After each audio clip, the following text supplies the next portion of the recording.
Welcome to special analysis. నేను రమ్మ మండవ. ఈరోజు అనాలిసిస్లో భాగంగా మనం తీసుకోబోతున్న టాపిక్ ఏంటంటే జగన్ దేవుడి స్క్రిప్ట్ అంటే ఇదే అని చెప్పేసి నేను టైటిల్ పెట్టడం జరిగింది. ఆ అంశం గురించి మనం మాట్లాడుకునే ప్రయత్నం చేద్దాం. ఇక్కడ జగన్మోహన్ రెడ్డికి ఒక ఊత పదం ఏంటంటే దేవుడి స్క్రిప్ట్. ఆ మాట ఎంతో పాపులర్ చేసిన ఘనత మాత్రం జగన్మోహన్ రెడ్డికి దక్కుతుంది. ఎప్పుడైతే చంద్రబాబు నాయుడు 2019 ఎన్నికల్లో 23 సీట్లకే పరిమితమయ్యారో అప్పుడు జగన్మోహన్ రెడ్డి ప్రతి నిత్యం అసెంబ్లీలో అదే మాట మాట్లాడుతూ చంద్రబాబు నాయుడు మీద సెటైర్లు వేసేవాళ్ళు. నా పార్టీ నుంచి 23 మందిని మీరు లాక్కున్నారు, అందుకే ఆ 23 మందే మీకు వచ్చారు, ఇదే దేవుడి స్క్రిప్ట్ అంటే అని చెప్పి ప్రతినిత్యం తనకు అవకాశం వచ్చినప్పుడు అటు ప్రెస్ మీట్లో కానీ అటు హౌస్లో కానీ ఇటు బయట కానీ ఎక్కడైనా సరే అదే టార్గెట్ చేస్తూ వచ్చేవాళ్ళు చంద్రబాబు నాయుడిని. అయితే సరే ఆ దేవుడి స్క్రిప్ట్ ఏంటనేది మొన్న ఆ 23 కాదు కదా, జగన్మోహన్ రెడ్డి కనీసం 18 సీట్లు వచ్చి ఉంటే ప్రతిపక్ష నేత హోదా వచ్చి ఉండేది. అది కూడా రాకుండా దేవుడు నిజంగా ఉన్నాడని నిరూపించుకున్నాడు 11 సీట్లు ఇచ్చి. సరే అది అక్కడ పెడితే, కానీ జగన్మోహన్ రెడ్డి చేసిన చాలా తప్పులు ఈరోజు ఆయన వెంటాడుతున్నాయి. ఇది అసలు దేవుడి స్క్రిప్ట్ అంటే. ఎన్ని తప్పులు వెంటాడుతూ ఉన్నాయంటే జగన్మోహన్ రెడ్డి తను చేసిన తప్పులన్నీ పాపాల రూపంలో మారి ఈరోజు శాపాలే ఆయన వెంటాడుతూ ఉన్నాయి. ఏం వెంటాడుతూ ఉన్నాయో మనం చూద్దాం. ఈరోజు ఆంధ్రజ్యోతి సంస్థల ఎండి రాధాకృష్ణ ఒక్క మాట రాస్తే ఈరోజు వైఎస్ఆర్సీపీ నేతలు మొత్తం రాష్ట్రం అంతా, ఈవెన్ 2 తెలుగు రాష్ట్రాల్లో కూడా వీరంగం సృష్టిస్తూ ఉన్నారు. బయటకు వచ్చి ఆయన్ని అనరాని మాటలంటూ బూతులు మాట్లాడుతూ రోత డైలాగులతో ఆయన్ని టార్గెట్ చేస్తూ ఉన్నారు. అయితే ఒకసారి ఫ్లాష్ బ్యాక్ కూడా మనం చెప్పుకునే ప్రయత్నం చేద్దాం. ఇక్కడ జగన్మోహన్ రెడ్డి ఏం చేశాడు, కొన్ని సంఘటనలు చెప్తాను నేను. ఆయన 5 ఏళ్ల పరిపాలన ఎలా ఉంది, ఎలాంటి అరాచకాలు చేశారు, వీటన్నిటికంటే జగన్మోహన్ రెడ్డి మీడియా అధిపతుల్ని, మీడియాని ఏ స్థాయిలో రోడ్డు మీదకి లాక్కొచ్చే ప్రయత్నం చేశారో కూడా మనం గుర్తు చేసుకోవాలి. మీకు అందరికీ గుర్తుండే ఉంటుంది, వైఎస్ రాజశేఖర రెడ్డి హయాంలోనే ఈ ట్రెండ్ స్టార్ట్ అయింది. వైఎస్ రాజశేఖర రెడ్డి రెండోసారి సీఎం అయిన తర్వాత అవ్వక ముందు నుంచి ఆ 2 పత్రికలు అంటూ కూడా టార్గెట్ చేసేవాళ్ళు. ఆయన ఫస్ట్ మీడియాని టార్గెట్ చేయడం ముఖ్యమంత్రి స్థాయిలో ఉన్న వ్యక్తులు వైఎస్ రాజశేఖర రెడ్డి హయాం నుంచే స్టార్ట్ అయింది. ఈనాడుని ఆంధ్రజ్యోతిని పట్టుకొని అలాగే టార్గెట్ చేస్తూ వచ్చాడు ఆయన. ఫస్ట్ టైం గెలిచినప్పుడు కొంత ఒద్దికతో ఉంటారు, రెండోసారి గెలిచేటప్పటికే తామంతటి వారు లేరని విర్రవీగుతారు, లైక్ కేసీఆర్ తరహాలో. సో అందుకే దానికి రిజల్ట్ కూడా అలాగే ఉంటుంది రివర్స్లో. అయితే ఆయన రెండోసారి సీఎం అయిన తర్వాత రాధాకృష్ణని వ్యక్తిగతంగా టార్గెట్ చేయించారు. అటు రామోజీరావు మీద మార్గదర్శి పేరుతో కేసులు వేయించడం జరిగింది, ఉండవల్లిని అడ్డం పెట్టుకొని. రాధాకృష్ణన్ వ్యక్తిగతంగా ప్రతి విషయంలో ఆయన టార్గెట్ చేయించేవాళ్ళు. ఆ రోజు ఐనిస్లో ఇప్పుడు V6 సీఈఓగా ఉన్న అంకం రవి గారు డిబేట్ పెట్టేవాళ్ళు హార్డ్ కోర్ అని చెప్పేసి. ఆ హార్డ్ కోర్ డిబేట్కి కూడా ఆ రోజు రాధాకృష్ణ వచ్చి ఆ డిబేట్లో పాల్గొన్నారు. నేను ఆ రోజు ఆయన 1-to-1 కూడా చేశాను. అప్పటి నుంచి కూడా వెంటబడ్డారు వైఎస్ రాజశేఖర రెడ్డి. వైఎస్ రాజశేఖర రెడ్డి చనిపోయిన తర్వాత జగన్మోహన్ రెడ్డికి ఆ పైత్యం ఇంకా ఎక్కువైంది. మీరు చూసినట్లయితే ఒక రామోజీరావు అంటేనే ఒక ట్రెండ్ సెట్ చేశాడు ఆయన మీడియాలో. మీడియా రంగం ఎలా ఉండాలి, ఒక పత్రికాధిపతి ఎలా ఉండాలి, ఎంతోమందికి ఆయన ఒక ఉపాధి కల్పించారు. ఈరోజు నిజంగానే చంద్రబాబు నాయుడికి రాజకీయ గురువు అంటారు ఆయన. చంద్రబాబు నాయుడికి కాదు, మొత్తం జర్నలిజానికే గురువు ఆయన. ఆ స్థాయిలో ఒక సామ్రాజ్యాన్ని కూడా నిర్మించారు. అలాంటి రామోజీరావుని పట్టుకొని వీళ్ళు సరే మార్గదర్శి కేసు వేశారు, దాంట్లో అవకతవకలు ఉంటే కోర్టు తేల్చుకుంటుంది, అది వేరే విషయం.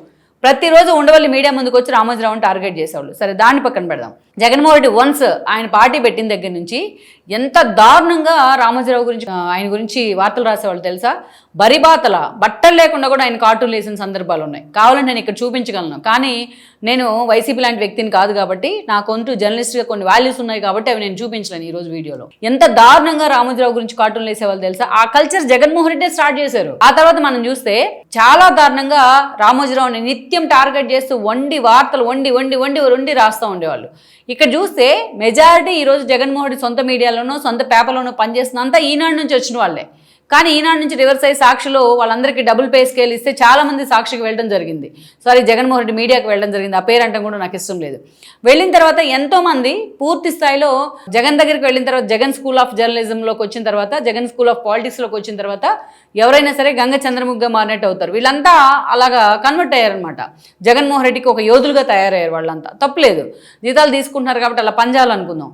కానీ తమకు ఏదైతే జర్నలిజం అనే దాన్ని ఒక ఐడియల్గా తమకు నేర్పించి సమాజం మీదకి వదిలితే దాన్ని పూర్తి స్థాయిలో రివర్స్ గేర్ వేసే ప్రయత్నం చేశారు. ఏ చేత్తోనైతే తాము రామోజీరావు దగ్గర జీతం తీసుకున్నారో అదే చేత్తో వీళ్ళు దారుణంగా కొంతమంది వండి వార్చేవాళ్ళు వార్తలు. ఆయన బరిబాతల్లో ఆయన ఫోటోలు వేస్తూ ఉంటే రామోజీరావు వీళ్ళంతా ఏం చేస్తున్నారు? సరే అది అయిపోయింది అనుకున్నాం. ఎంత దారుణంగా వీళ్ళు టార్గెట్ చేశారంటే ఆ రోజు ప్రభాకర్ అనే ఒక సీరియల్ నటుడిని తీసుకొచ్చి ఆ రోజు సుమన్, రామోజీరావు చిన్న కొడుకు, ఆ సుమన్ని ప్రభాకర్ని పెట్టి చాలా టార్గెట్ చేశారు. ప్రభాకర్ సుమన్కి ఫ్రెండా లేకపోతే ఇంకేమన్నా అంటూ విపరీతార్థాలతో ద్వంద్వార్థాలతో ఆ రోజు న్యూస్ రాయడం జరిగింది. రెచ్చగొట్టారు సుమన్ని ప్రభాకర్ని అడ్డం పెట్టుకొని. ఇంత దారుణంగా ప్రతిరోజు ప్రభాకర్తో ఇంటర్వ్యూలు చేయడం, వార్తలు వండి వార్చడం ఇలాగ చేసేవాళ్ళు ఆ రోజున. ఇది గుర్తుందో లేదో, వాళ్ళ కొంపలో కూడా కుంపడి పెట్టే ప్రయత్నం చేశారు ఆ రోజు రామోజీరావు ఇంట్లో. ఆ తర్వాత మనం చూస్తే ఇంకింతటితో ఆగలే. ఎన్ని రకాలుగా రాధాకృష్ణ టార్గెట్ చేశారో అన్ని రకాలుగా చేశారు ఆయన్ని.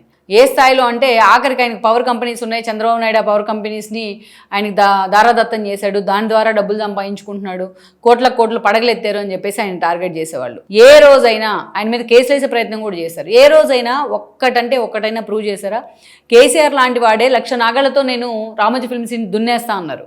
ఏ రోజైనా కేసీఆర్ దున్నేసే ప్రయత్నం చేశారా? అలా జగన్మోహన్ రెడ్డి ఈ కల్చర్ని తీసుకొచ్చింది, ఇంట్రడ్యూస్ చేసిందే జగన్మోహన్ రెడ్డి. మీకు అందరికి గుర్తుందో లేదో, షర్మిల, జగన్మోహన్ రెడ్డి ఆ రోజు జైల్లో ఉన్నారు, జైలు నుంచి ఇంకొన్ని రోజుల్లో బయటకు వస్తారు అనగా షర్మిలకి అండ్ దెన్ హీరో ప్రభాస్కి సంబంధించి కొన్ని కామెంట్స్ సోషల్ మీడియాలో వైరల్ అవుతూ ఉండేవి.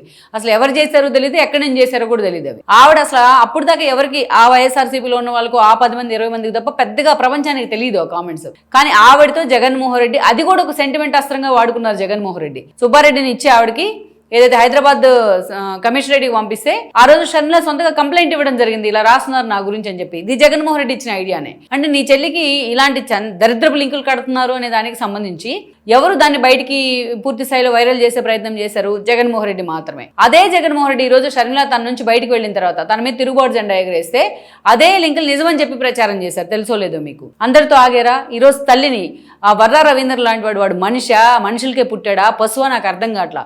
ఎంత దారుణమైన కామెంట్స్ పెడుతున్నాడు. ఒక వైఎస్ రాజశేఖర రెడ్డి ఒక రాష్ట్రానికి 2 సార్లు ముఖ్యమంత్రిగా పనిచేసిన వ్యక్తి, అలాంటి వ్యక్తి భార్యను పట్టుకొని ఎంత దారుణమైన కామెంట్ పెట్టాడు వర్రా రవీంద్ర. నిన్న మొన్న అది కూడా అతను జైలుకి వెళ్ళొచ్చిన తర్వాత ఎక్కడన్నా భయం భక్తి ఉన్నాయా? అతను పెడుతున్నాడు అంటే భారతికి తెలియకుండానే అతను పెడతాడా? అతను పనిచేసేది భారతి అండర్లో కదా.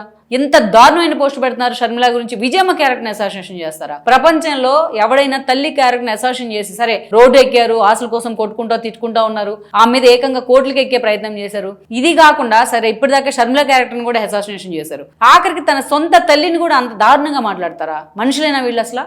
ఇది కనిపించట్లేదా? వీళ్ళంతా ఇప్పటిదాకా నేను చెప్పిందంతా మహిళలు కాదా? వీళ్ళలో చాలామంది మహిళలు ఉన్నారు కదా.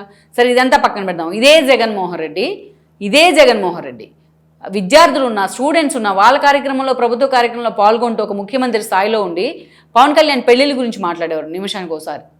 పవన్ కళ్యాణ్ తన భార్యలను కారులు మారుస్తున్నారంటూ మాట్లాడారు. ఇది ఎవరిని అవమానించడం? ఇది అమ్మాయిలను మహిళలను అవమానించడం కాదా? ఇదే రోజా ఎన్నిసార్లు లాభాష మాట్లాడింది, లకారాలతో మాట్లాడారు, బ్రాహ్మణిని, భువనేశ్వరిని, ఎంతమందిని మాట్లాడారు ఆవిడ. ఇదేంటిది? ఇది అమ్మాయిలను అవమానించడం కదా? లోకేష్ ఉద్దేశించి నీకు గాజులు చీర పంపిస్తా అని మాట్లాడింది. ఇది అమ్మాయి అంటే నీ గాజులు చీర అంటే అంత అవహేళనగా ఉందా? అంత పవిత్రమైన గాజులు చీరలు అంటే అలా ఇవన్నీ ఏంటివి? పవన్ కళ్యాణ్కి మిడిల్ ఫింగర్ చూపించారు ఆవిడ. అసలు ఇవన్నీ మాట్లాడుతుంటేనే చెప్తాంటే నాకే అసహ్యంగా ఉంది, ఇట్లా కూడా మాట్లాడొచ్చా అని. ఇవన్నీ ఏంటి? ఇవి అమ్మాయిలను అవమానించడం కదా? మహిళలకి ఇవన్నీ అవమానం జరగడం కదా? కుకట్పల్లి ఆంటీలు వచ్చి ఏదైతే అమరావతిలో ఉద్యమం చేస్తున్నారంటూ కూడా మాట్లాడారు ఆవిడ.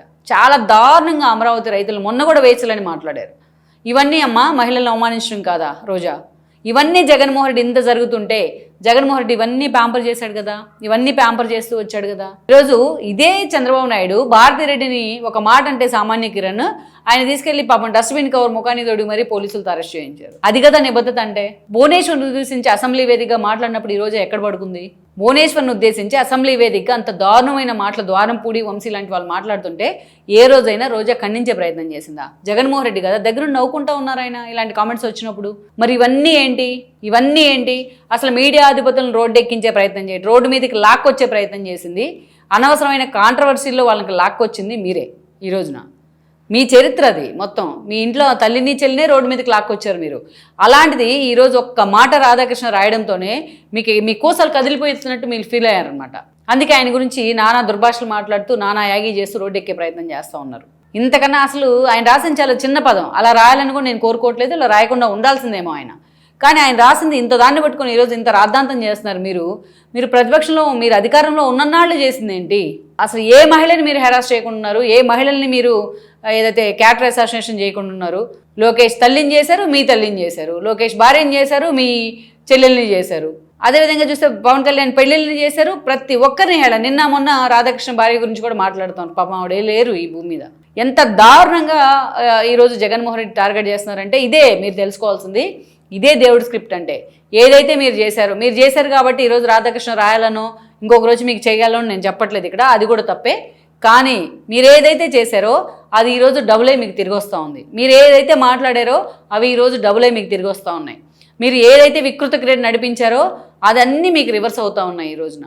మీరు రోడ్డు ఎక్కి ధర్నాలు నిరసన తెలుపుతున్న ప్రపంచం ఎక్కడ కూడా మిమ్మల్ని యాక్సెప్ట్ చేయట్లా. ఎందుకంటే మీరు ఆ రోజు వీరంగం, మీరు వేసిన వీరంగం 5 ఏళ్ల పాటు జనాలకి ప్రతి ఒక్క డైలాగ్తో సహా గుర్తుంది. They are very smart than us. జనానికి ప్రతి ఒక్కటి మెమరీ చాలా ఎక్కువ.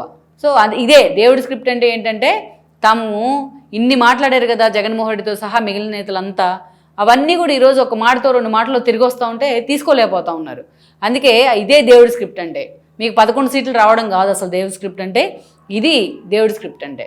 మీకు చూపిస్తున్నాడు మీరు మాటలు పడితే ఎలా ఉంటుందనేది దేవుడు ఈరోజు మీకు చూపించే ప్రయత్నం చేస్తున్నారు. ఇది అసలు దేవుడి స్క్రిప్ట్ అంటే.